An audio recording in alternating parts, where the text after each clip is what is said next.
आणि पुढची बातमी येते ती महायुतीमधल्या अंतर्गत संघर्षातली। कारण 50 खोके एकदम ओके ही घोषणा प्रसिद्ध करणारे माजी आमदार कैलास गोरंट्याल हे आता गेलेले आहेत भाजपमध्ये आणि त्यावरून शिंदेंच्या शिवसेनेकडून आता तिखट प्रतिक्रिया आलेली आहे। जालन्याचे माजी आमदार आहेत कैलास गोरंट्याल यांच्या भाजप प्रवेशावर शिवसेना आमदार अर्जुन खोतकर यांनी अत्यंत तिखट शब्दात प्रतिक्रिया दिली। भाजपमध्ये जायचं गोरंट्याल यांनी किती खोके घेतले असा सवाल खोतकर यांनी केलाय। ज्यांच्याकडे जनाधार राहिलेला नाही अशा लोकांना घेऊन भाजप काय साध्य करू इच्छितोय असं म्हणत त्यांनी युती धर्मावर प्रश्नचिन्ह उपस्थित केले।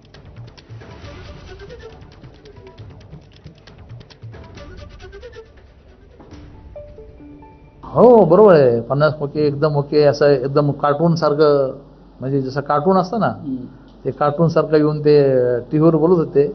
हिडगेपणा, आमच्यात तर हिडगेपणा म्हणतात, एकदम पोरकटपणा म्हणतात, अशा पोरकट भाषेमध्ये तो बोलत होता।